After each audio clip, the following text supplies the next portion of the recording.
Jimmy Akin's Mysterious World is brought to you by the Star Quest Production Network and is made possible by our many generous patrons. If you'd like to support the podcast, please visit sqpn.com/give. You're listening to episode 310 of Jimmy Akin's Mysterious World, where we look at mysteries from the twin perspectives of faith and reason. In this episode, we're talking about Joe Fisher's spirit guides. I'm Dom Bettinelli, and joining me today is Jimmy Akin. Hey, Jimmy. Howdy, Dom. In 1984, author Joe Fisher came into contact with an unusual woman.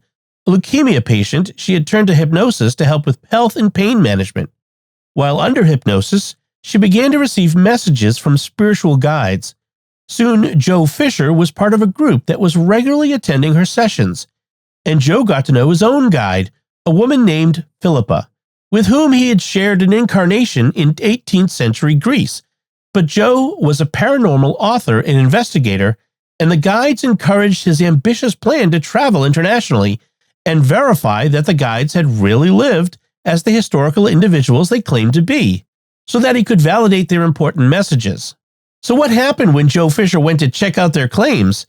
What evidence did he discover? And what did he eventually conclude? That's what we'll be talking about on this episode of Jimmy Akin's Mysterious World. Jimmy, what do we need to say to begin today's mystery? Well, this is a very compelling story, and there's a lot to say about it. It has quite a number of twists and turns in it, so this is going to be the first part of a two-parter. Today, we'll start telling you what happened, and then next week we'll tell you how it ended, what Joe Fisher concluded about his experiences, and what I'd make of it from the faith and reason perspectives. So, Jimmy, who is Joe Fisher? He was a British author who was born in 1947. Here's some information about him from a piece by author Lauren Coleman. Joe Fisher was an investigative writer specializing in metaphysical topics. His books had sold more than 1 million copies in 22 languages. Andrew Joseph Fisher was born and educated in England. He held dual citizenship with Canada, his home base since 1971. He regularly gave workshops and seminars based on his explorations into the supernatural. A veteran broadcaster who gave more than 200 radio and television interviews on his work, Fisher started his career as a junior reporter on the Staffordshire Advertiser, where he became, at 22 years of age, the youngest news editor in England. After emigrating to Canada, he worked as an investigative reporter and feature writer for both the Toronto Sun and the Toronto Star. His journalistic stints were interspersed with excursions to Greece, Ireland, Ecuador, Morocco, and Peru, where he pursued personal writing projects. At Ecuador's Colegio Americano in Quito, he taught English and composed journals which were later edited for the book Cotopaxi Visions, Travels in Ecuador. In 1981, Joe Fisher left daily journalism to concentrate on writing books and freelance articles. Since then, he has traveled widely. Australia and Antarctica are recent destinations, and contributed to periodicals ranging from Canada's national dailies, the National Post and the Globe and Mail, to magazines including Outpost, Equinox, Ocean Drive, and Life and Soul. Joe Fisher's books included the contemporary metaphysical classics The Siren Call of Hungry Ghosts, Life Between Life, The Case for Reincarnation, and Predictions. His Holiness the Dalai Lama wrote the preface to The Case for Reincarnation. In another piece about Fisher, by author Lewis Proud, it's mentioned that his father was a Baptist minister, and the family moved around a good bit in England because of his father's profession. His mother was also a Christian, and she apparently had psychic abilities. In Lewis Proud's piece, he quotes Fisher's sister, Jane Mason, as describing her mother as a staunch Christian whose psychic ability left her fretful lest God be displeased by her involuntary visions. In his book, Joe also mentions that his mother had recently, as of 1984, become a Jehovah's Witness, which I imagine must have been a source of strain in her marriage to a Baptist minister. Given his religious upbringing and his mother's psychic visions, it's perhaps not surprising that themes like religion and psychic abilities would play a role in his career as an author. Also, as an adult, Joe was apparently regarded as a rather attractive guy. Proud writes, Romantic relationships were, in particular, a profound source of pain and frustration to Fisher, if not his Achilles heel. Like a dog chasing its own tail, his desire for romantic fulfillment could never be attained, causing him endless angst. According to David Kendall, who became best friends with Fisher in the early 1970s when the two of them worked as fellow reporters for the Toronto Sun, Fisher was the very definition of a ladies' man. He attracted women almost effortlessly. Women loved Joe. He was smiling, chatty, articulate, attractive, and not super macho. Kendall told me during a telephone interview that his friend's great problem in the realm of romance is that, while he managed to fall in love with many women, he failed to stay in love with a single one of them. Bubbling with genealogy and wry humor, Kendall went on to relate a story in which Fisher, having fallen in love with a particular woman, went up north to stay with her and her family in a cottage, only to return from his trip declaring that he didn't love her after all. In an email he wrote to me from his home in North Sydney suburb of Manly Vale, Malcolm Fisher, a conservationist and copywriter, expressed the opinion that he felt his older brother was looking for a soulmate. He just really loved women and they seemed to be enthusiastically drawn to him. Many maintained their friendships long after he had moved on to someone else. Maybe it pained him that he couldn't maintain the initial intensity of a relationship. Joe did love beautiful women, confirmed his sister Jane. I met many of his girlfriends and they were all lovely. Even though he didn't seem able to keep a long-term commitment to any of them, he still kept them as friends. I don't think he would ever intentionally hurt anyone. The person he most hurt was himself. He was looking for a perfect love and had such strong expectations of both himself and his partner. So that's a basic sketch of who Joe Fisher was, at least at the time our mystery today begins. When and where does it start? In July of 1984 in Toronto, Canada, Joe's book on reincarnation had recently been published, and he did an interview about it on a local Toronto radio station, as you do. He explains what happened next. My Canadian publisher forwarded a listener's letter from Aviva Neumann telling how she had involuntarily become a mouthpiece for supposedly discarnate entities, calling themselves guides. These entities, she pointed out, also spoke volubly about reincarnation. In fact, they claimed to be living in a disembodied state between lives. The tone of Aviva's letter assured me that she wasn't a New Age groupie with metaphysical stars in her eyes. Believing in nothing beyond the physical sciences, she worked as a laboratory technician and had always scoffed at psychic phenomena.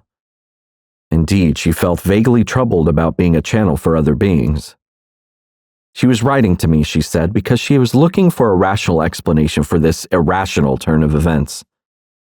I'm a normal person with normal interests, she declared, and I don't want to be regarded as a candidate for a psychiatric ward. Aviva concluded her letter with a formal invitation. When you are next in Canada, she wrote, perhaps you would like to attend a session at my house and experience this phenomenon for yourself. Little did she know that, although I speak with an English accent, I live just a couple of miles from her Parkdale home, a revelation that prompted a gasp of surprise when I telephoned to accept her offer. In the course of my first visit, I was told that Aviva was suffering from chronic myelocytic leukemia, a life-threatening disease. When Roger Bellancourt, a neighbor, friend, and part-time hypnotist, had learned of her condition 2 years earlier, he immediately offered to hypnotize Aviva in order to administer corrective medical suggestions to her subconscious mind. Knowing nothing about hypnosis, Aviva felt that she should at least give it a try. So, in company with Roger and her doctor, she prepared 9 carefully worded commands that would be administered while she was in a trance. The commands ranged from, your bone marrow will start immediately to manufacture the extra red blood cells needed by your body, to the overproduction of myelocytic leukocytes will now cease. And these hypnotic suggestions at least seemed to help Aviva with her leukemia. Now, I should mention that Aviva was from Australia, and Aviva Neumann isn't her real name. It's a pseudonym that Joe used in his book to protect her privacy. The names of other members of her group and other private persons have also been changed. Already, we've mentioned several issues that we've discussed before in Mysterious World. Where can people go for more information about them? Well, we discussed hypnosis in episode 52, so listeners can go to mysterious.fm/52 to hear, what I had to say about that. We discussed modern reincarnation research in episode 275, and again the next week in episode 276. So people can go to mysterious.fm/275 and mysterious.fm/276 for those. And Aviva is functioning as a medium, and we discussed mediums in general in episode 137. So that's mysterious.fm/137. Finally, for a careful Christian examination of communication with the deceased, I'd recommend listening to episode 270. So that's mysterious.fm/270. We've had other episodes on similar topics, but those are some of the key ones. So what happened during Joe's first meeting with Aviva? He learned about how even though she was being hypnotized to help with her health, she ended up channeling spirits. I just wanted hypnotic medical suggestions to help my mind fight the leukemia, she said. That was all. But one thing led to another, and now these entities are speaking through me. I don't know who or what they are, and I don't really care. But from what Roger has told me, it seems that they are aware of what's going on inside my body and are doing their best to take care of me. Yet I've never believed in the so-called psychic world. I've never had a psychic reading that's come true. I think astrology is absolute crap, and I've got no time for anything that's supposed to be paranormal. Look at my library. I turned around to the bookcase behind me and saw it was crammed with volumes on the works of Karl Marx and Vladimir Ilyich Lenin. I think that shows you where I stand, said Aviva, and it's not some airy-fairy world between incarnations. So Aviva was a materialist who read books by atheistic communists and who worked in a scientific lab as a technologist. She didn't really believe in the spirits that were speaking through her, and she claimed not to have any memory of what they said. That's why her neighbor and hypnotist Roger was there. In any event, Roger and Aviva then gave Joe a demonstration. Roger put Aviva under hypnosis, and then... Are we at a level where we may talk with the guides? Roger asked. For the first time, her lips parted. If you wish, she answered drowsily. Roger glanced at me and smiled modestly, as if to suggest that a dialogue would soon begin. He leaned over to a tape recorder which stood on a table behind the sofa and pressed the record button. Then, turning back to Aviva, he asked to speak to Russell. They had told me about Russell. Russell, Roger asked politely, could you give us some information about our visitor's guide? I stared unblinkingly at Aviva and waited. My stomach leapt as if to straddle the long pause between question and response. When her lips parted once more, her voice was barely recognizable. Gone was the high-pitched jocularity of the pronounced Australian lilt. Her enunciation was now unequivocally masculine. The English accent was unmistakable. This was an entirely different Aviva, strangely assertive and uncompromising. This was a voice which claimed to belong to Aviva's guide, a discarnate individual who had lived as a sheep farmer in Yorkshire during the last century. Speaking with all the conviction of a separate being, he was about to divulge the identity of the non-physical personage who is directly responsible for my welfare. My guide. The guide is female. Her name? Asked Roger. Philippa, in her past life. This is what she is known and goes by.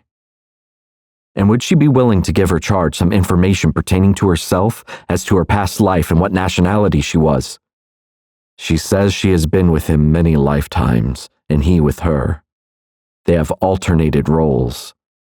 Her last lifetime was in what is now known as Greece, from the years 1718 to 1771 on the Greek calendar, which is 5 days different from your own. So Joe is now getting some experience of the guides that have been speaking through Aviva. Aviva's own guide was a 19th century shepherd from Yorkshire named Russell, and according to Russell, Joe's own guide was an 18th century Greek woman named Philippa, though they'd lived multiple lives together. Russell, the spirit guide, then had a question for Joe. Have you no curiosity, he inquired, as to whether you may be a soul or an entity? I was expecting this. Roger had explained beforehand that the guides who speak through Aviva had insisted that there were two types of human beings on the planet, souls and entities. Souls were said to be created from desire, while entities were born of knowledge. Apparently, the two types differed fundamentally. Yes, I do, I replied apprehensively. Will you please tell me which I am? I would ask, Russell responded, which do you think you are? Mildly intimidated, I was not about to be drawn into making a choice. Aviva, whom I had met only a week earlier, had invited me to observe the guides because she thought I might be able to help her understand the state of garrulous unconsciousness in which she was now enveloped. An observer I wanted to remain. Besides, I knew very little about the concept of souls and entities and had difficulty with the idea that the human race was divided into two streams. I told Russell as much. Yes, I know, he intoned sympathetically. It has been rather poorly explained to you. You are, in fact, an entity. You have reasonable power as an entity. You have, in part, begun some forward development, although not on a conscious level. Most of your forward development has been on what you would term a subconscious level. You have never been a soul. You were always an entity created from knowledge, from the pool of knowledge which has been spoken of many times in many sessions. This difference between souls and entities was one of the things that Aviva's spirit guides regularly discussed. They also were very concerned with forward development, basically spiritual self-improvement, and specifically understanding oneself, which they regarded as the purpose of all beings, both souls and entities, and in fact, the purpose of living different lives. One of the things that spirit guides were supposed to help us with is our own forward development. Only these guides didn't like being referred to as spirit guides. In fact, they didn't like being referred to as spirits at all. Whenever anyone would refer to them as a spirit, they would get annoyed and they would say that they are not spirits. Instead, they would say that they are people who simply don't have bodies at the moment. So this was a touchy point for them. Also, the difference between souls and entities had practical effects, because the guides that Aviva was channeling were entities, and they didn't give guidance to souls. Souls had their own guides, so you needed to go elsewhere to get guidance if you were a soul.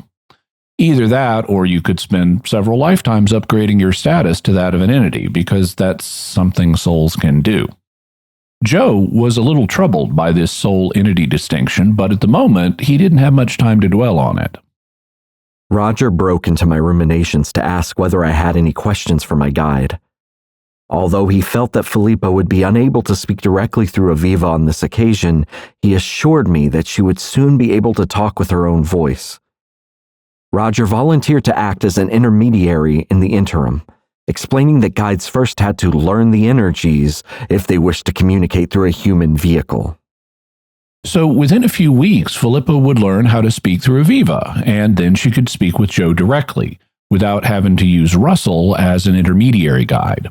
Also, Philippa says, offered Russell, that she would be the most delighted if personal contact were to be made with her.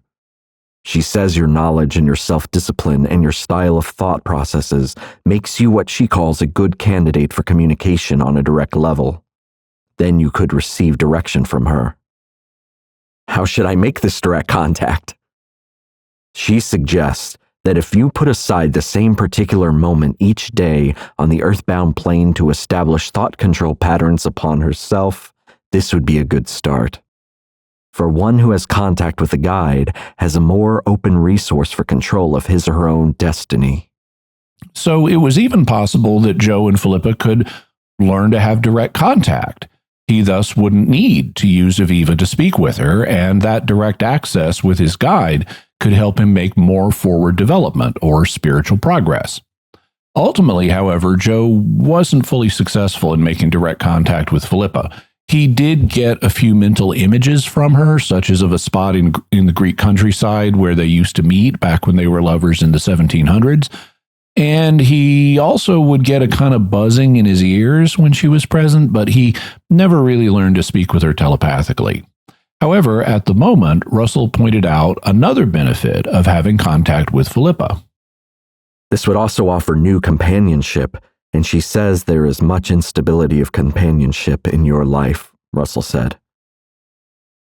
These words were instantly unnerving, as I had long experienced some difficulty in sustaining romantic relationships.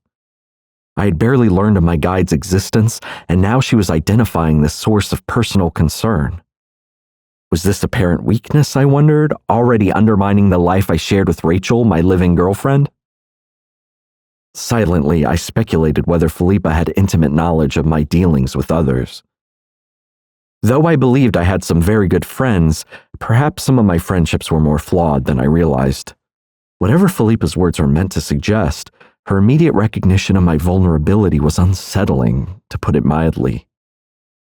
She feels, added Russell, that she can become the old sock of comfort.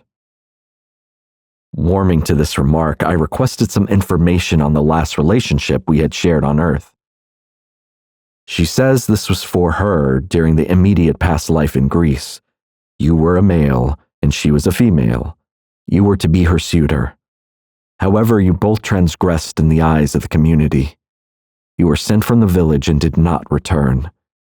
She says she did not wish for this to happen.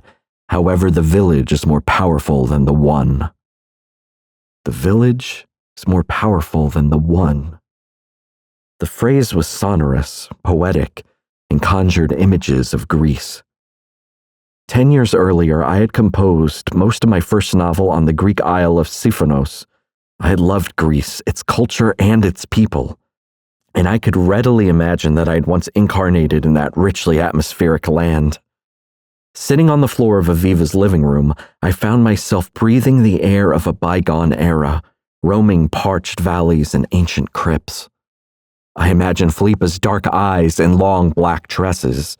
So magnificently seductive was the moment that I wanted to merge with the reverie. So this fits with what other people have said about Joe, that he had trouble forming long-lasting romantic relationships.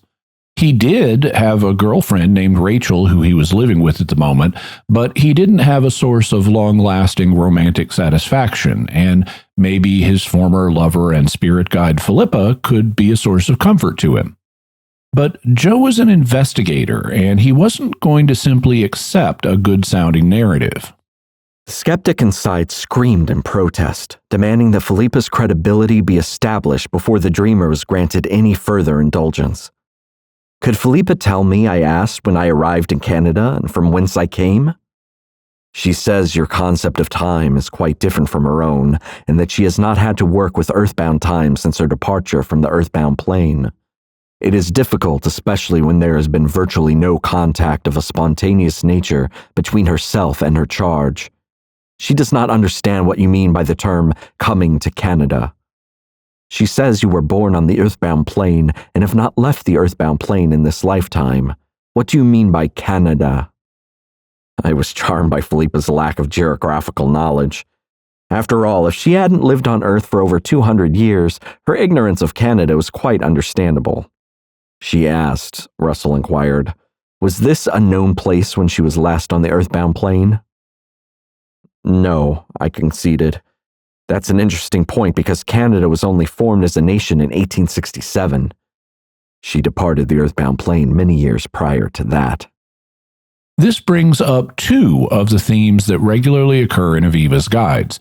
The first is that they claim time works very differently in their realm. In fact, so they sometimes say time doesn't exist. And so figuring out how to express things in terms of earthly time is difficult for them. Also, despite the fact that they're spiritually guiding people on Earth, they don't have a lot of knowledge of the changes that have happened on Earth. So Philippa doesn't know about Canada, for example, and she and other guides don't understand modern technological devices. So the members of Aviva's circle have to figure out how to explain modern technology to the guides in terms they can understand. Fortunately, Philippa was able to provide Joe with some information about where they had lived before. She says that in tiny places like Theros, where you and she lived, it was difficult to learn of the outside world. Information could be gleaned only from those who pass through the village, usually from the Black Sea en route to larger centers. Theros. This is where we lived together for a while? Theros. Is this an island or the name of a community? This is a village. It is, she says, only 5 days' walk from the Black Sea. Shortly after this, the session with Russell concluded, and Roger brought Aviva out of hypnosis, and they explained to her what she said. What happened after Joe's initial encounter with Aviva and her guides? Well, he was an author on paranormal subjects, and so he started thinking about writing a book about discarnate beings, meaning spirits, even if they didn't want to be called spirits. And so, in another session, he had a question for Russell. Do you feel, I inquired, that it would be a good idea for me to write a book about guides? At the moment, no, Russell replied abruptly. You have not enough knowledge. What I mean is to start researching a book. If you research that book and thoroughly research it and take nothing for granted. And if, when you are satisfied with your research, you research your research.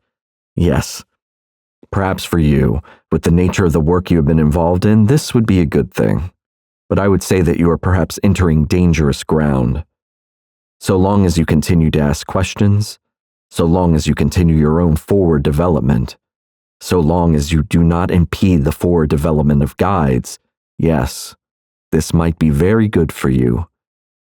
But I knew from the tenor of Russell's voice that a warning was imminent. I would caution you that nothing is to be taken at face value. If it is easily believed on faith or taken on what you may term face value, then perhaps it is a little valueless. Do you feel I should go to various people who claim to be in contact with their guides to establish what the role of a guide is?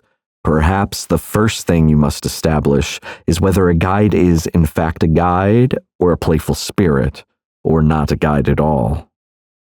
Naturally, I wanted to know how to differentiate one from the other. You will find where there are playful spirits, or perhaps what you may term fakes, you will find more souls, more belief, more acceptance without questioning.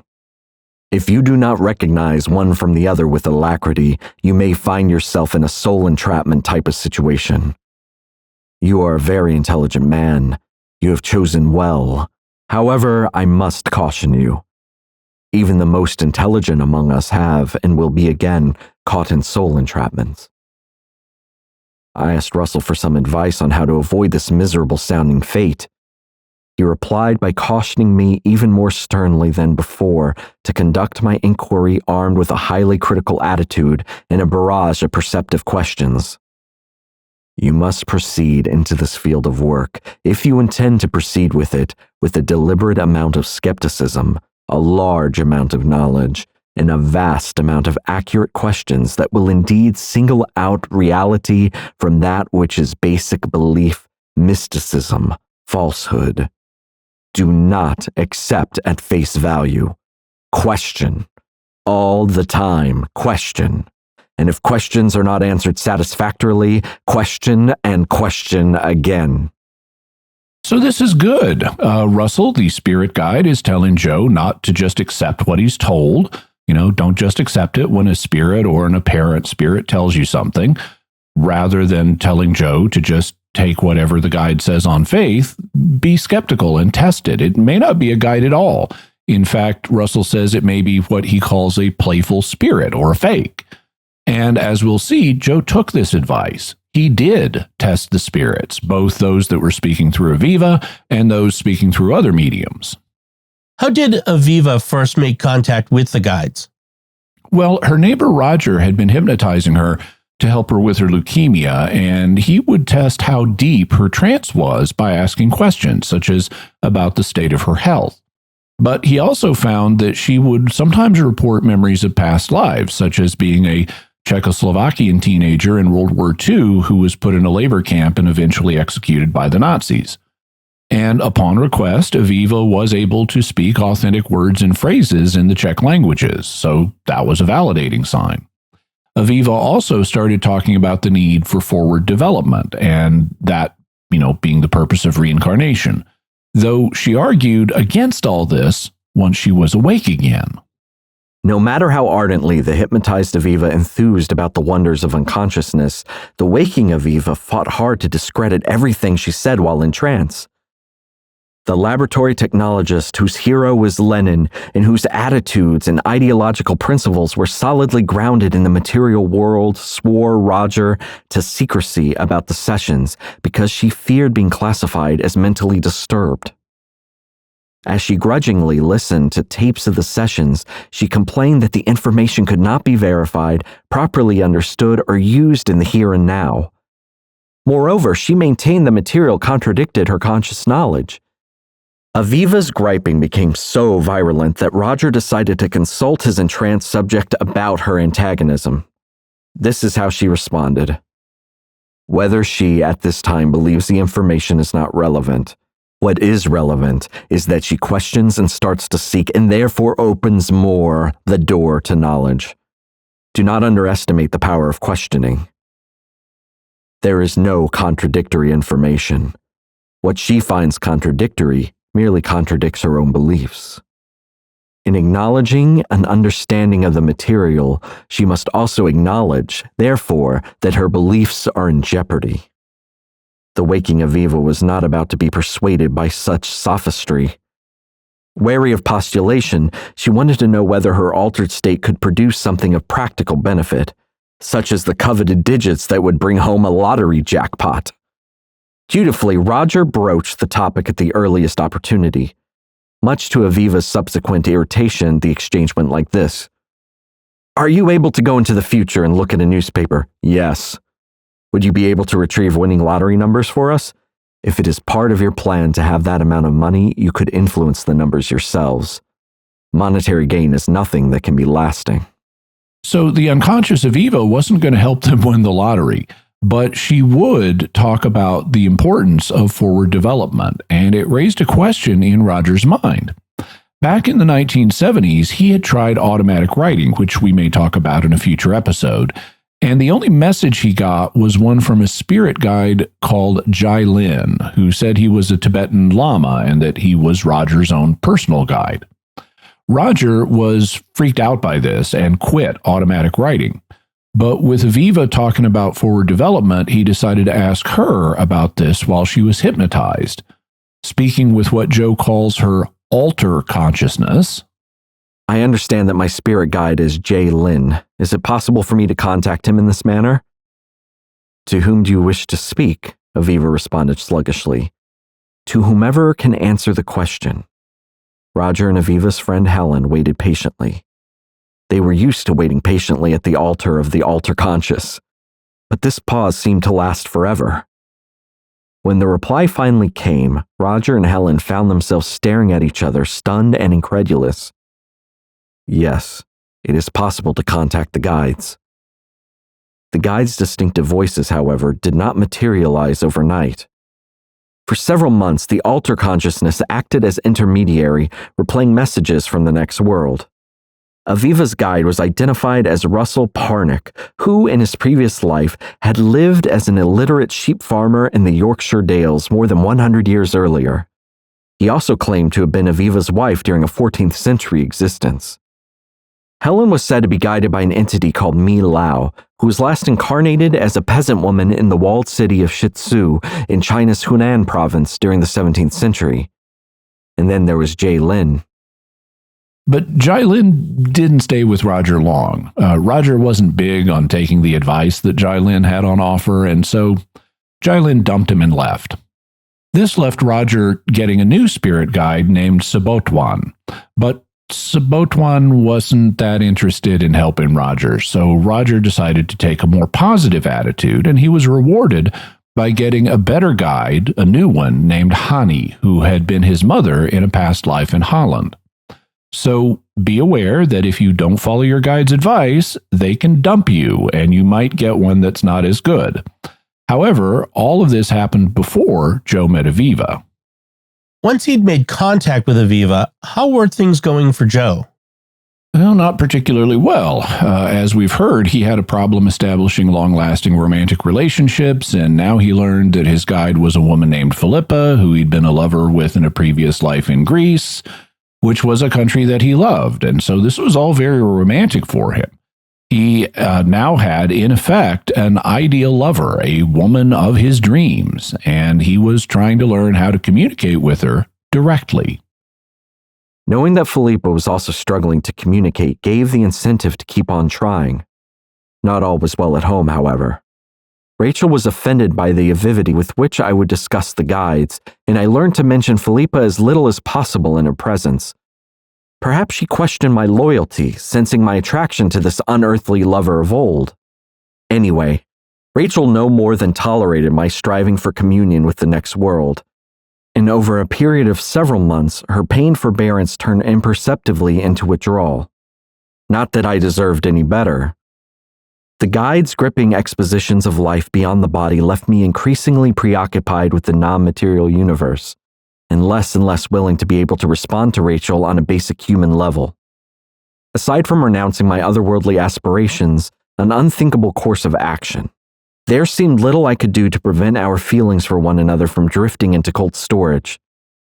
Philippa's remarkable understanding and empathy cushioned my progressive alienation from Rachel, my friends, and the world about me.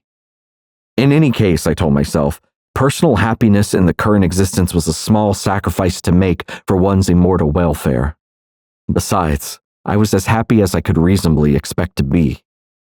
If life was sometimes distressing, it was because Rachel and I were always arguing. We loved one another, but we had little in common and were loath to compromise with each other's views and preferences. Although Rachel's affections ran deep, she neither accepted my personality nor my outlook on life.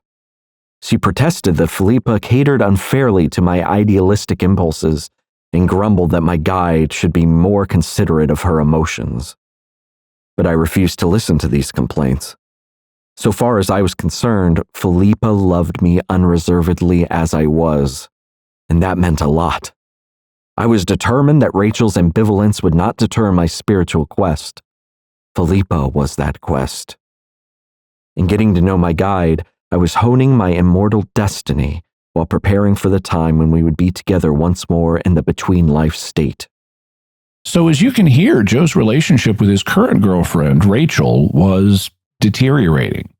He tried inviting Rachel to the meetings with Aviva to get her interested too, and she did go, but she didn't become a regular member of the group. Others, however, did.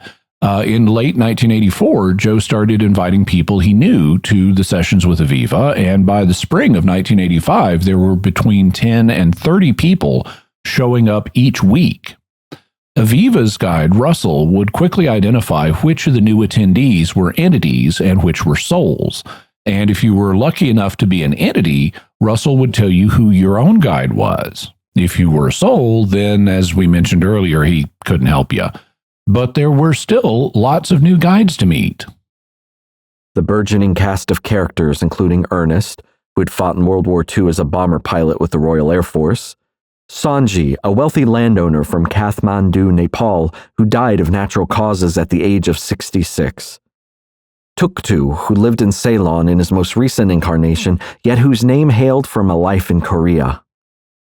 Kingala, an African huntsman from the 15th century who lived on the Mother River near the Mother Lake.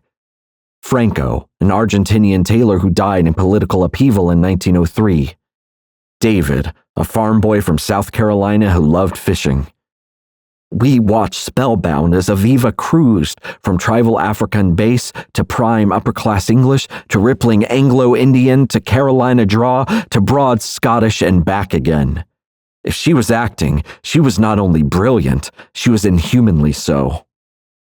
They also learned more about the world of the guides. Each guide was responsible for a number of living human charges, possibly as many as 100 or more, depending on ability and experience. These charges were people living on Earth with whom they were karmically bounded as a result of having shared intense experience in previous incarnations. We who were incarnate today could, in turn, become guides ourselves after death or transition. Conversely, the guides, our co-explorers aboard the seemingly endless shuttle of rebirth, were expected to return to the earthbound plane in the cause of their own personal evolution. The guides were assisted by apprentices, whom were also linked to the embodied personality through shared past life experiences. So that may have been where Sabatwan and Hani had come from after Jai-Lin stopped serving as Roger's guide. They may have been among Jai-Lin's apprentices, and so they took over duties as Roger's guide when he moved on. Only each guide was actually watching over dozens of other people. They also learned about the origin and destiny of entities. Both guides and their charges were said to have originated from the Great Pool of Knowledge. By means of successive incarnations and subsequent progression through non-physical planes, we were making our way back to that pure state of being where individuality would be freely and willingly surrendered. The information relayed by the guides, while interpreted for earthly understanding, was retrieved from this vast knowledge pool. So we, or rather the entities among us, came from a great pool of knowledge, and we're destined to return to that great pool where we will cease to be individuals, kind of like the great link that the changelings come from on Star Trek. And it appears that the great pool of knowledge would be primarily spiritual knowledge, like what you need for forward development. But it didn't appear to contain a lot of practical knowledge, since, as we mentioned, the guides didn't know things about technological developments on Earth after their own times. If the guides had information about the origin and destiny of humans, or at least human entities, did they have much to say about God? They had a little, but not as much as you might think. Joe explains. Even the guides had their limitations. We were told that to explain the nature of God would take 300 sessions, a daunting project which was never attempted. And in answer to the question, who created the first soul, Russell confessed his ignorance. I do not have exposure to that type of knowledge, and I'll not gain that in your terms for some time yet. I cannot even conceive where I might locate information of that description for you. You see, we think more in terms of the movement, accumulation, and the use of accumulated knowledge. So much data was available, nevertheless, that it scarcely seemed to matter that mankind's farthest origins would remain a mystery. However, the guides did have some additional information about Jesus Christ. While I hasten to agree with the guide's assertion that Orthodox religion was littered with half-truths and mistaken notions of non-physical reality, I was surprised, very surprised, to hear Russell state one evening that Jesus Christ was no more evolved than any member of our group. We were chatting about great religious leaders and their ability to influence the masses when Russell announced, "The one you call Jesus Christ has of course been back to the earthbound many, many times." Has he? I replied incredulously. Heavens, yes. Even after living the life of Jesus Christ, one still needs to return to the earthbound plane? He was just a man. But he accomplished so much in terms of knowledge, and no, he didn't. He managed to get people to follow him. All he did was speak the truth. He never faltered in his own religion. He never faltered in his own morals. He simply acted as any teacher acts, and engendered no more karma than any other teacher. But when you say that he was a particularly evolved human being, I persisted. No, Russell declared, no more than the rest of you. It was just that he spoke out and people needed something to hang on to, for they were in desperate times. In desperate times, there's always someone who will speak out and gain a following. But few could speak out as he did, Russell. I think you will find that what has been received about his life has been quite distorted. The fantasy is hung on long after the man has gone, and it has been blown bigger and bigger with each generation. What about Buddha? I inquired. Has he reincarnated? Do you know? Buddha has a different aspect altogether. The one who you call the Buddha has not reincarnated to my knowledge. So what sort of status would Jesus Christ have today? I don't believe he's on the earthbound plane at the moment. Does he still have lots to learn? Oh, the same as yourself, Russell said dismissively. If you were living in desperate times and you spoke out with your books, you too might be revered. In 2, 4, 5, 700, 1800 years, you too might be painted as some savior, when in fact you were no more than a man who spoke his mind. So the guides weren't particularly big on Jesus. But at least Joe was making progress meditating in his attempts to have direct contact with Philippa. They didn't have full telepathic contact so that they could really have mental conversations, but they were getting a kind of closeness. Each morning we were having more and more fun as I dedicated myself to making contact. In stepping up my meditative exercise, I had taken to visualizing myself hugging Philippa, a development that drew a number of appreciative comments. She seemed to craze the developing closeness at least as much as I did. I think sometimes I get more selfish as we get more, because I want more, Philippa confessed one Friday night. Do you mean that you want me to spend longer with you in the morning? I asked. Or do you want me to contact you on more occasions? I think I just want more hugs. If Philippa could have assumed a physical body, I'm sure I would have married her.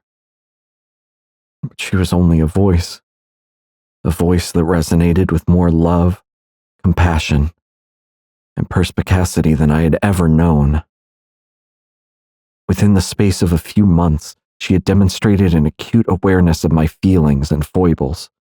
She knew the people in my life and their effect upon me. She was even able to relate specific circumstances in which I had found myself, situations unknown to Aviva or anyone who attended what Philippa chose to call our groupings. So that's interesting. Joe says that when speaking through Aviva, Philippa was aware of and able to describe specific circumstances about what was going on in his life, even though neither Aviva nor anyone else in the sessions knew about these situations. He doesn't give examples, but if Philippa was able to relate, if what she was able to relate went beyond random chance guessing, then that would be evidence that something paranormal was really happening here. In learning to accept my transparency, I anticipated our chats with a potent mix of longing and apprehension. Waiting for Philippa to speak through Aviva's lips, I felt nervously vulnerable. And why wouldn't I? She was able to discern my every thought and deed, an attribute which made her love even more remarkable. Just as she knew me, I felt intuitively that I knew her too. But such intimacy brought in its wake a certain terror that sometimes curdled my elation. True privacy had been surrendered to Philippa's loving attachment. And though I was grateful for her ministrations, my life was no longer my own. At the time, I would have denied that the guides were exerting great influence over me, my attitudes, and my behavior. Yet every time I contemplated a major decision in my life, I sought Philippa's approval. Would my anticipated course of action contribute to my goal of forward development? Before, such thinking had always been unconscious. I had tried to do that which would not wage war on my conscience. Now my conscience had become personified as Philippa, who, for all her love and devotion, was an all-seeing inquisitor. Knowing that she was watching every move left me self-absorbed, tense, and less inclined to act spontaneously.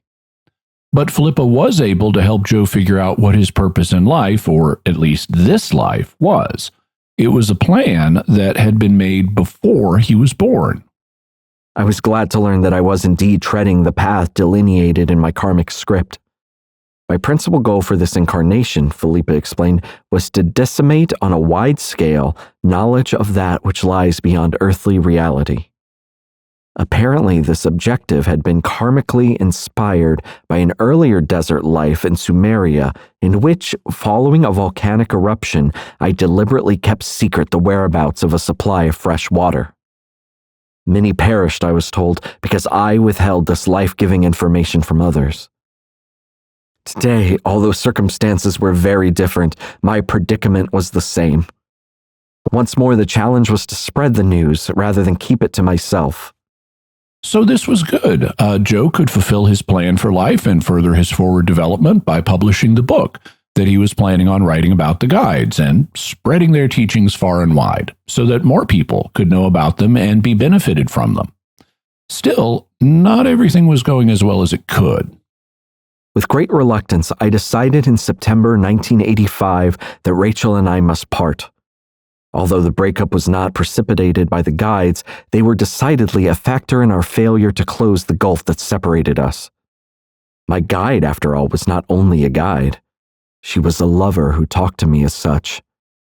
Rachel's jealousy, I realized at last, was perfectly understandable.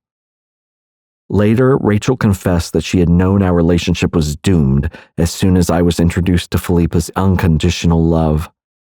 She knew that she would never be able to compete with such affections and spoke of feeling heartsick when listening to Philippa's amorousness. Rachel insisted that it was relatively easy to conduct a relationship with a discarnate entity, but much more taxing to apply oneself to making a partnership work in the face of daily pressures. And I have to agree with Rachel here. Relating to a real-life person is more challenging than relating to a dream lover that only exists in your mind.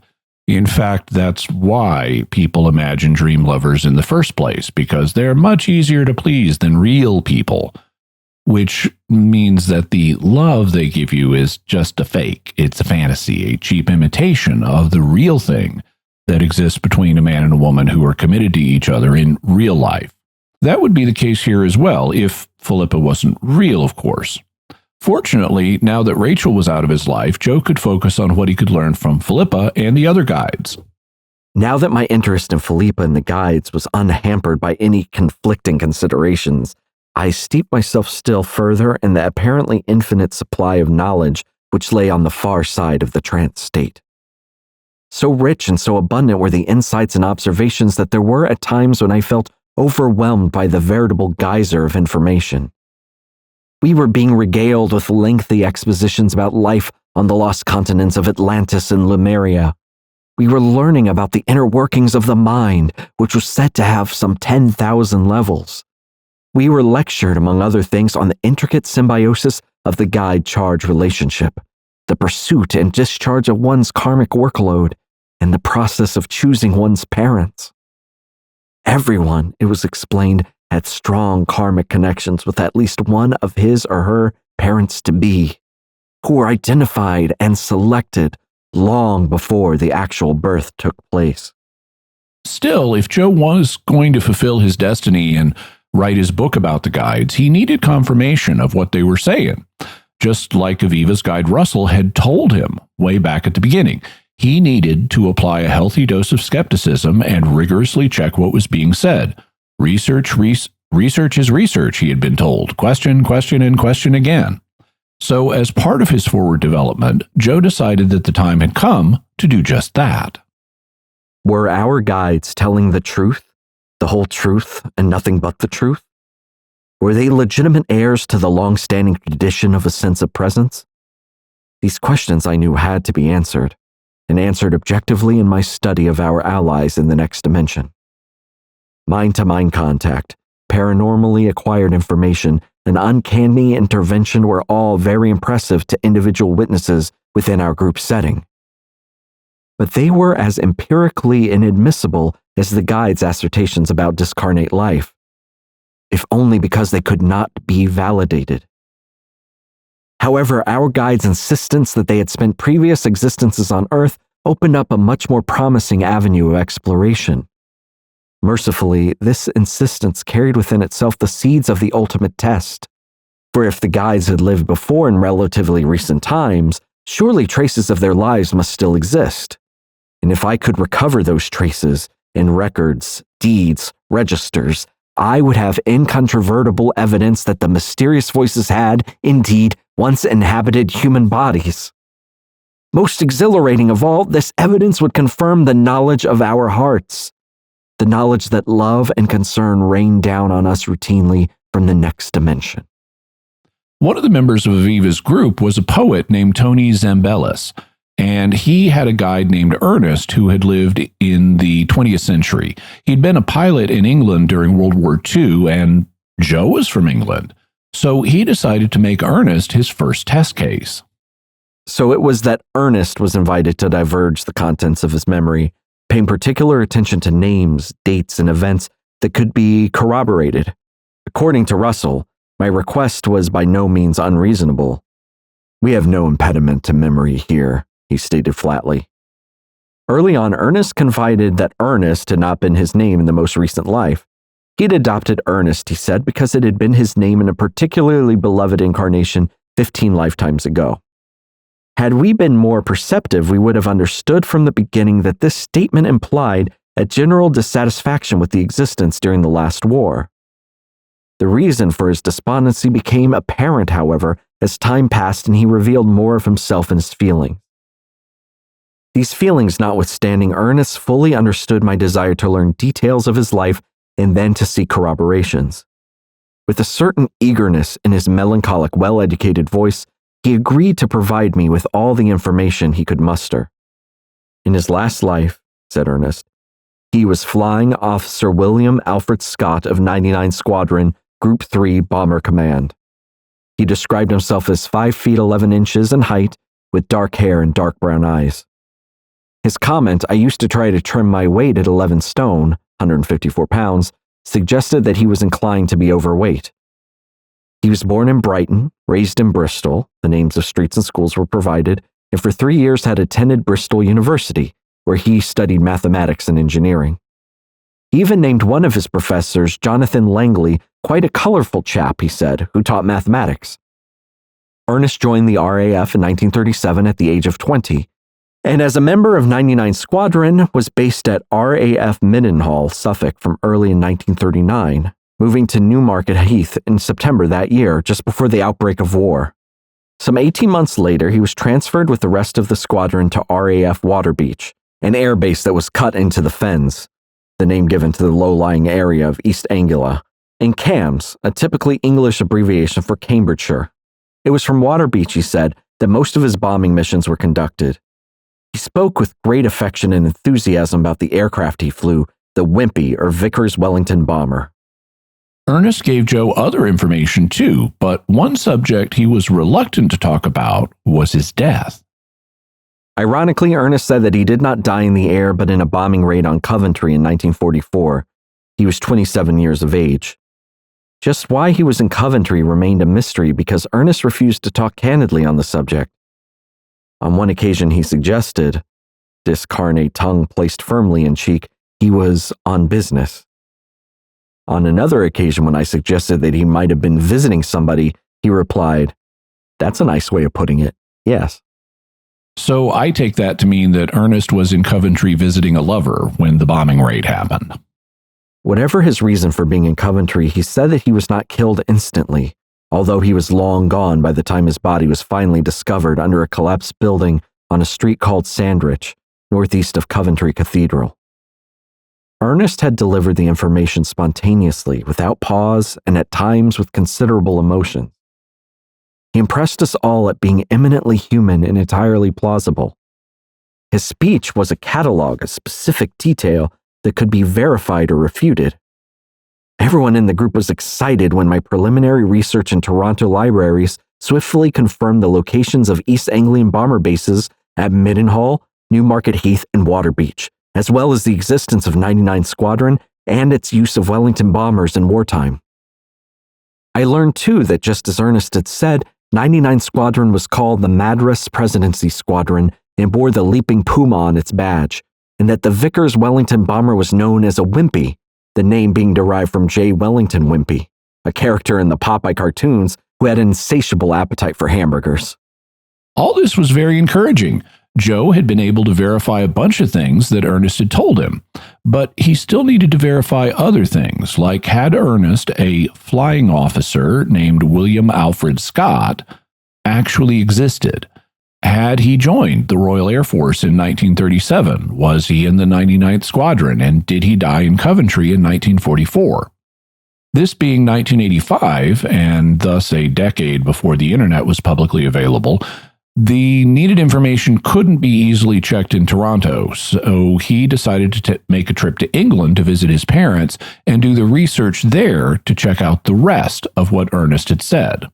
So he went to the Public Records Office and checked the records. He also talked to other members of the 99th Squadron.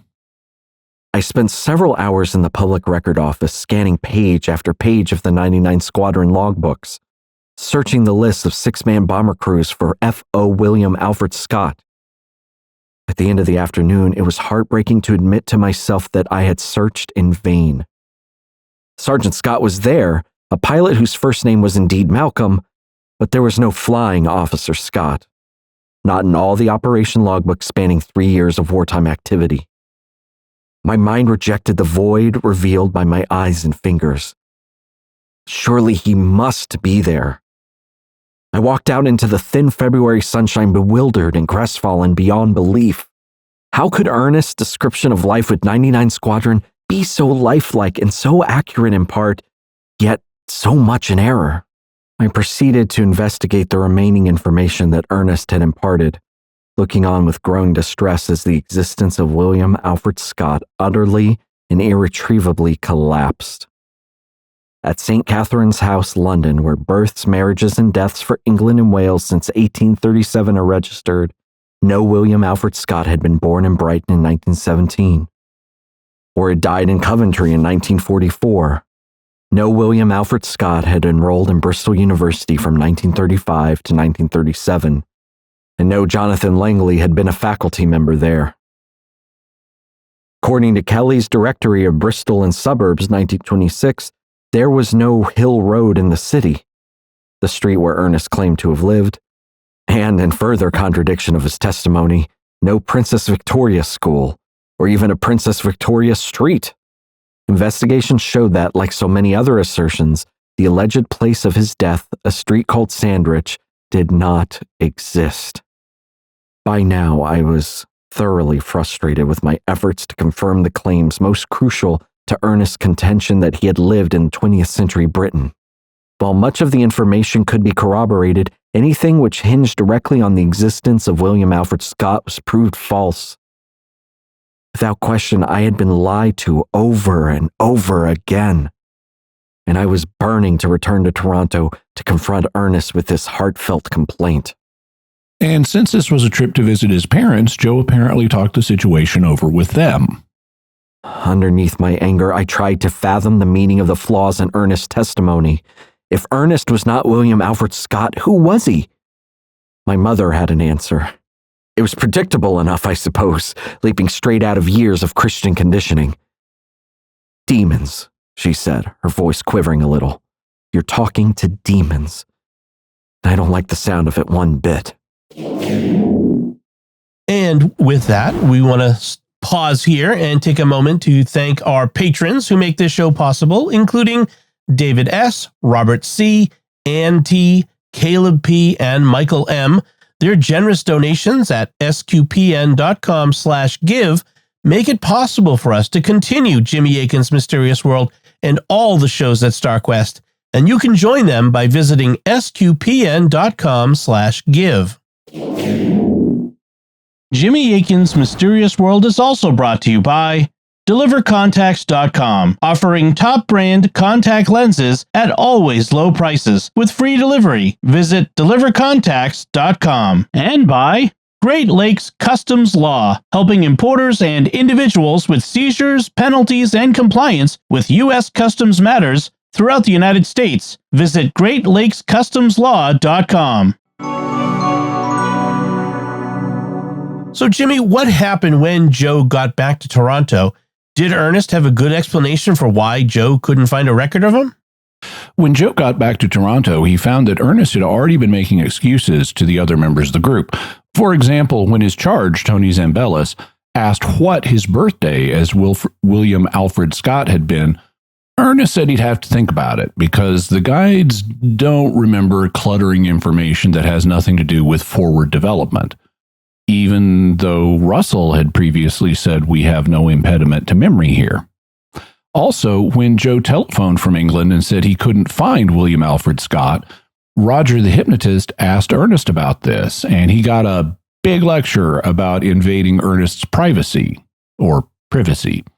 Ernest also said that he had done things in his prior life that he wasn't proud of, and so he had covered his tracks, apparently by omitting or changing certain key details, which Joe took as a tacit admission that Ernest had lied to him. He also said that prying into these matters would somehow endanger his living charge, Tony, and Ernest even threatened to pull out of the group if his privacy was further violated. When Joe did get back, he confronted Ernest during one of Aviva's sessions, but the debate was inconclusive and left him frustrated. It also left him suspicious of Ernest and his motives. How did this part of the story end? Did Ernest pull out of the group? Well, he didn't just walk away in a huff, but very quickly he announced that he was going to be reincarnating on Earth. So he would be stepping away from the entity guiding business for the moment, because a suitable unborn child had been found, and so Tony would be getting a new guide. This guide was a British World War I veteran named William Harry Maddox, who was a lot more fun than Ernest, and Joe says he quickly became the comedian among the guides. But Joe did not forget about Ernest or his desire to verify things about him.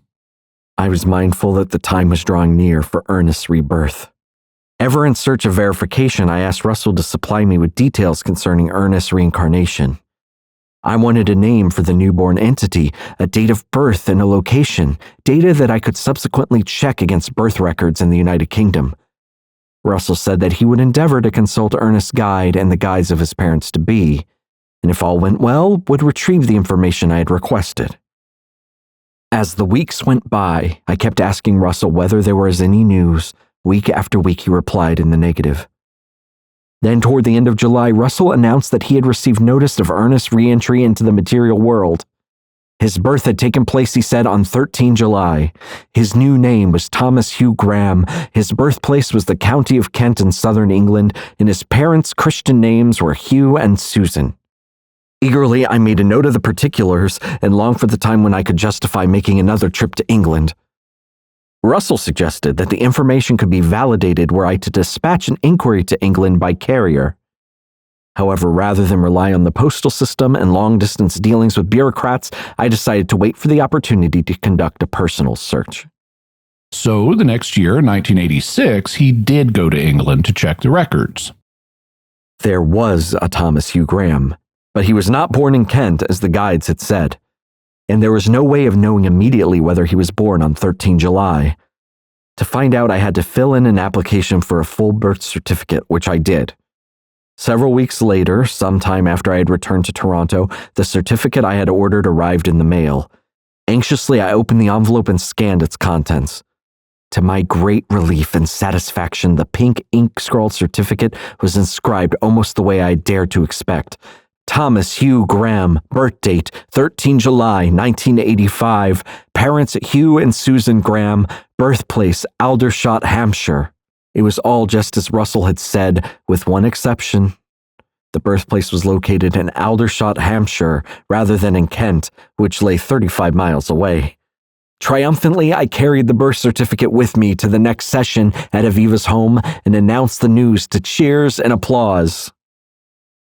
So this was evidence that even though Joe hadn't been able to verify Ernest's previous life, he was able to verify his new one. All the details matched in a way that goes well beyond random chance, with only one detail being mistaken, the town of his birth. Everything else was the same, his new name, his birthday, and the names of his new mother and father. It was a consoling round of confirmation. What was going on with the larger group at this time? Well, Tony Zambellis, whose initial guide had been Ernest, invited a friend of his to start coming to the group, and the friend's name was Sanford Ellison. He was a management consultant. Sanford also had a wife named Betty, and the two of them started attending the sessions. It turned out that Sanford was an entity, and he had a guide named Tuktu, who had lived in Ceylon, or Sri Lanka, as it's now called. But his wife, Betty, was only a soul, not an entity.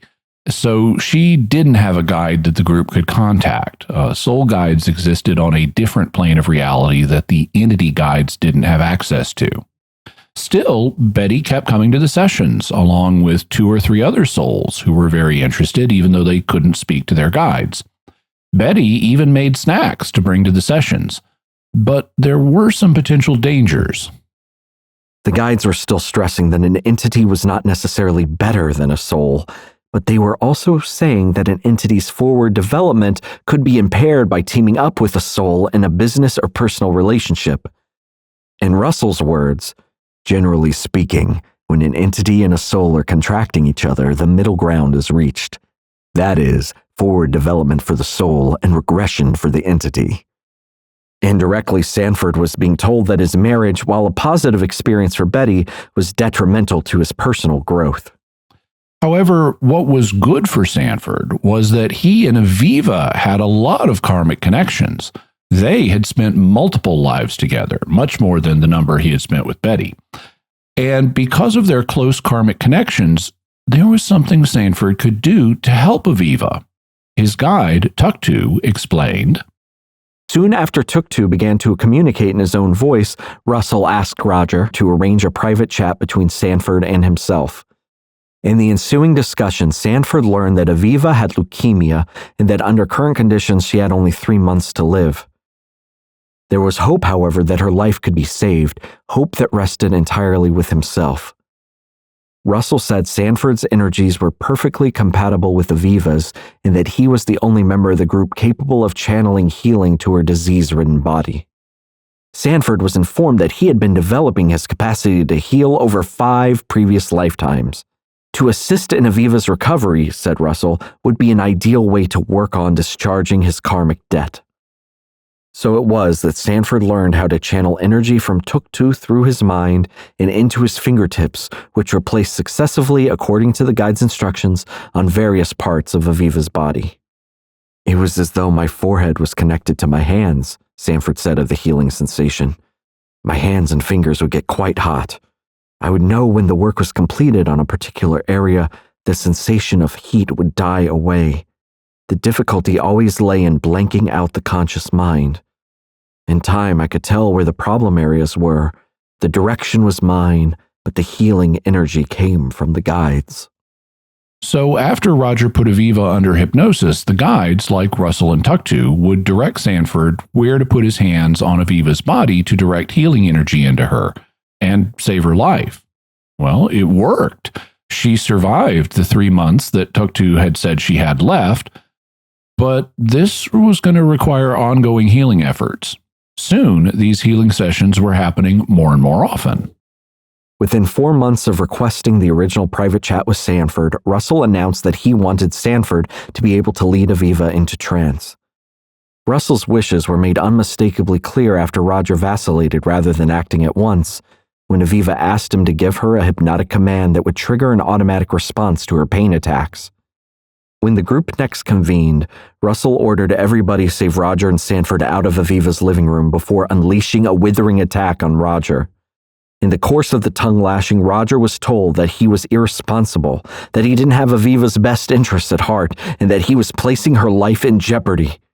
Finally, he was ordered to instruct Sanford in his hypnotic technique and to hand over knowledge of the key phrase which facilitated Aviva's journey into unconsciousness.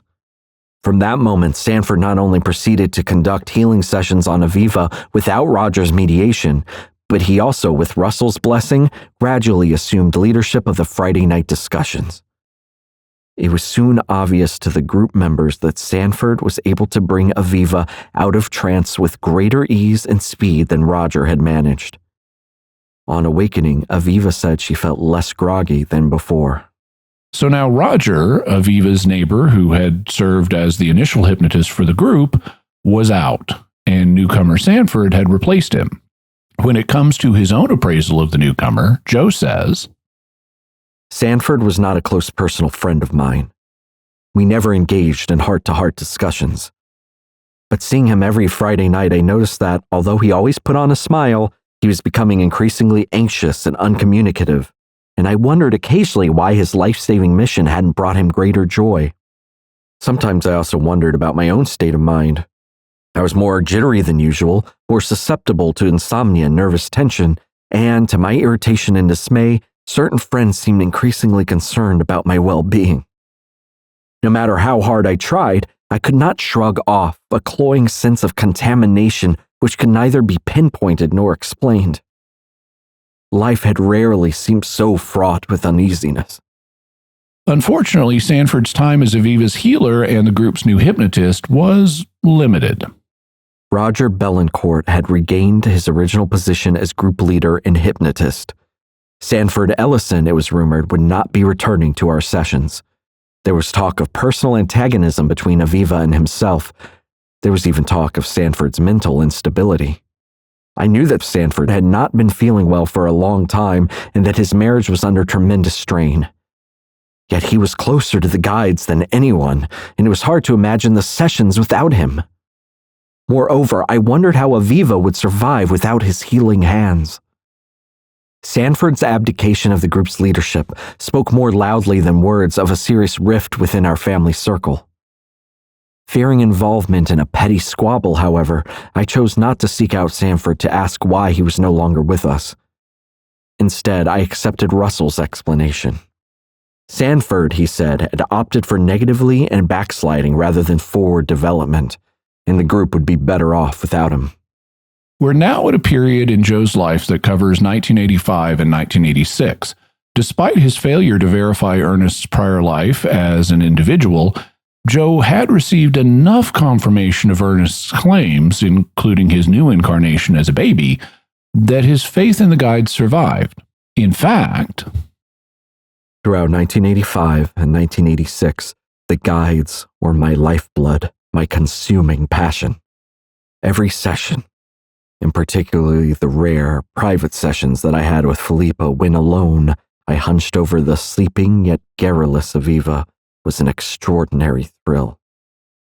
So honored and privileged did I feel at being granted this open communication with the next world that when I tried to express my gratitude to Philippa, tears welled up in my eyes and my voice began to quake. Largely because of Philippa's influence, I embarked upon a relationship with a Greek woman, Sylvia Prosalis, whom I met at a party one evening. Though Sylvia doubted the existence of my guide, she did teach me words and phrases in Greek so that I could make Philippa feel at home as well as test her responses. Philippa passed each of these mini tests easily and often with humor. For example, when I greeted her with Manati Mao, meaning my little lamb, she shot back, "I am not woolly." from an evidential perspective, this would be very significant. With Sylvia's help, Joe had learned how to refer to Philippa as his little lamb in Greek, and when confronted with this phrase, without warning, Philippa gave an appropriate response. "I'm not woolly." Disappointingly, however, on the two occasions that Sylvia visited Aviva's living room in the hope of conversing in Greek, Russell insisted on holding forward development debates to the exclusion of all else. Sylvia's skepticism intensified as a result, and I tired of trying to convince her of Philippa's presence. We soon drifted apart. Consistent with Joe's prior history of romantic relationships, he thus concluded, My terrestrial love life was doomed. No woman of flesh and blood could hope to emulate Philippa's love and concern.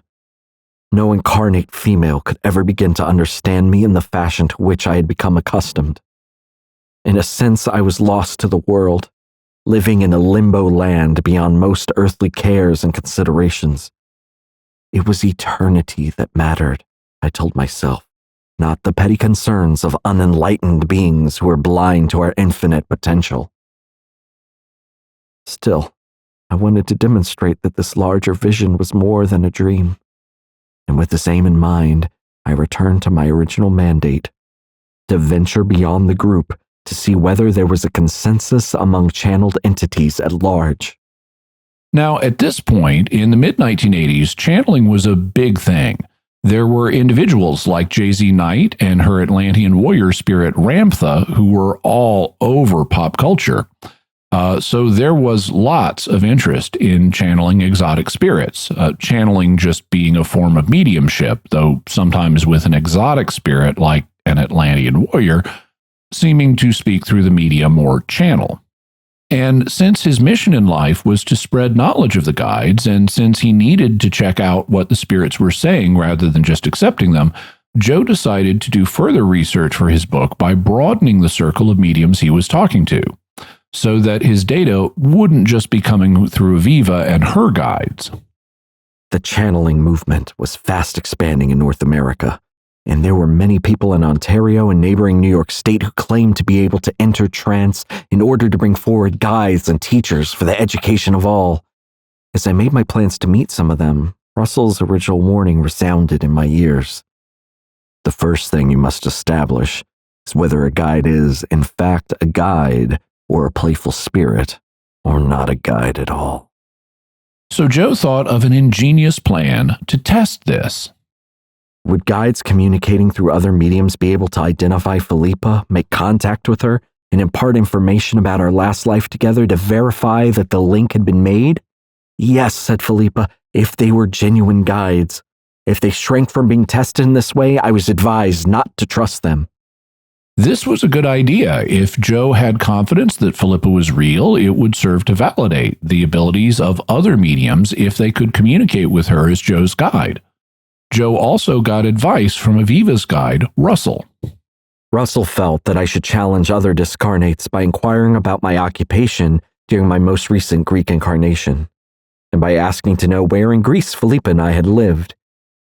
And he urged that I inquire about souls and entities.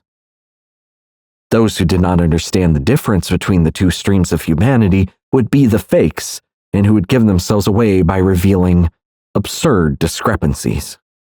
So, armed with a set of issues to ask other mediums about, Joe went forth to test other channelers. He has a whole chapter about these encounters in his book, but we won't go through it all here. Suffice it to say that the other mediums failed. They could not come up with the kind of information that would convince Joe that they were in communication with Philippa, and they weren't aware of the soul entity distinction that Russell and other guides were aware of. However, there was one medium that stood out from the others. Her name was Claire Laforgia, and she channeled an English surgeon from the 19th century named Dr. Samuel Pinkerton.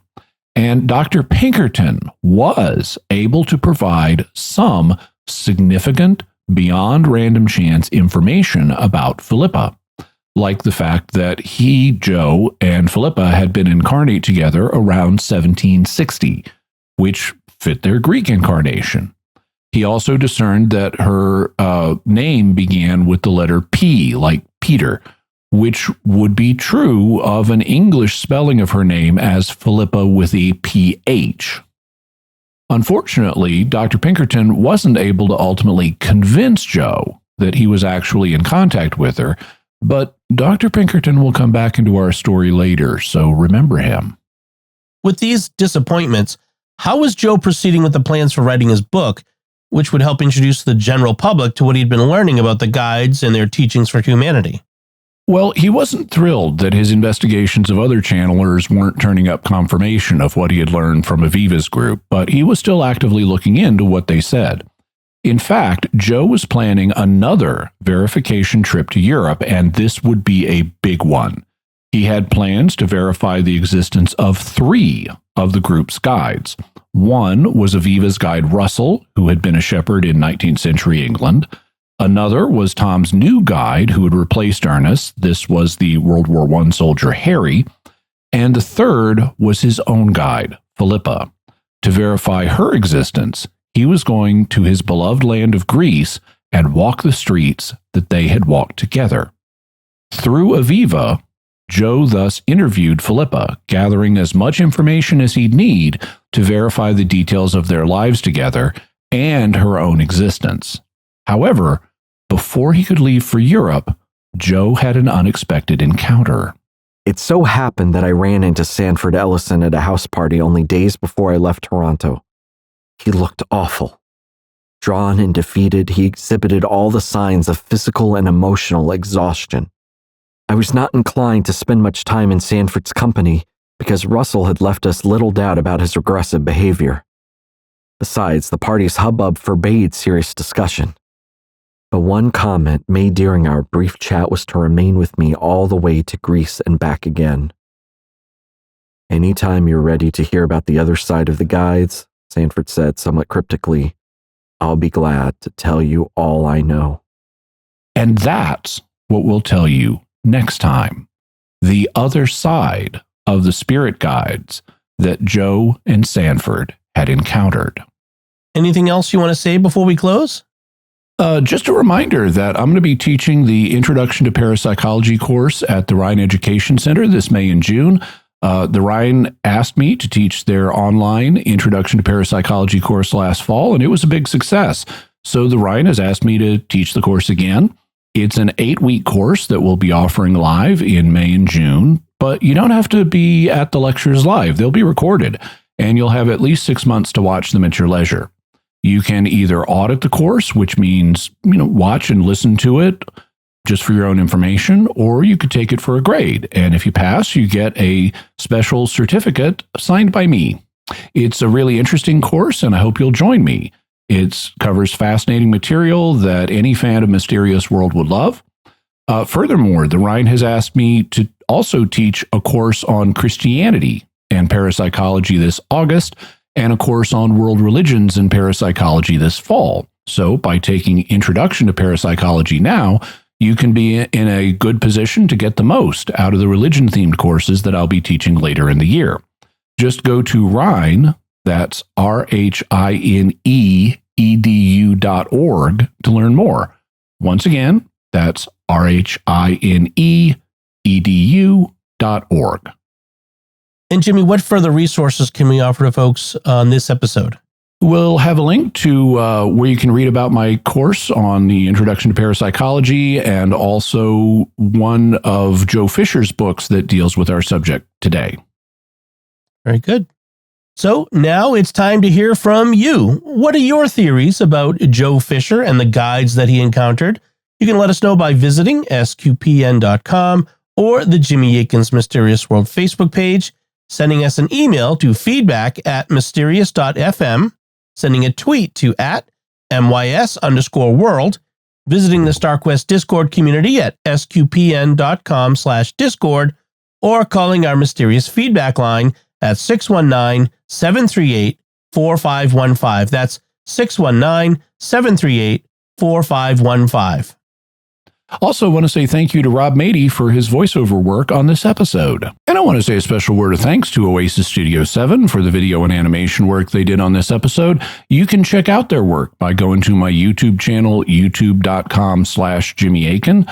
And I am trying to grow it, and you can help by liking, commenting, and subscribing. When you like and comment, that tells YouTube you found the video engaging, and therefore other people might find it engaging. So the algorithm will show it to them too. Also, the fundamental way the channel grows is through subscribers. So please do subscribe, and be sure to hit the bell notification so that you get notified whenever I have a new video out. Usually these days there's multiple videos a week. Excellent. So Jimmy, what's our next episode going to be about? Next week, we'll tell you what happened after Joe went to Europe for his latest verification trip. We'll tell you what he discovered and the twists that followed, so you won't want to miss what's coming next. Excellent. Folks, be sure to follow Jimmy Akin's Mysterious World in Apple Podcasts, Spotify, TuneIn, your favorite podcast app, or at Jimmy's YouTube channel, where you should make sure to hit the bell to get notifications. You can find links to Jimmy's resources from our discussion on our show notes at mysterious.fm/310. And remember, to help us continue to produce the podcast, please visit sqpn.com/give. Jimmy Akin's Mysterious World is also brought to you in part by Rosary Army, featuring award-winning Catholic podcasts, rosary resources, videos, and the School of Mary online community, prayer, and learning platform. Learn how to make them, pray them, and give them away while growing in your faith at rosaryarmy.com and schoolofmary.com. And by The Grady Group, a Catholic company bringing financial clarity to their clients across the United States, using safe money options to produce reasonable rates of return for their clients. Learn more at GradyGroupInc.com. Until next time, Jimmy Akin, thank you for exploring with us our mysterious world. Thanks, Dom. And once again, I'm Dom Bettinelli. Thank you for listening to Jimmy Akin's Mysterious World on StarQuest.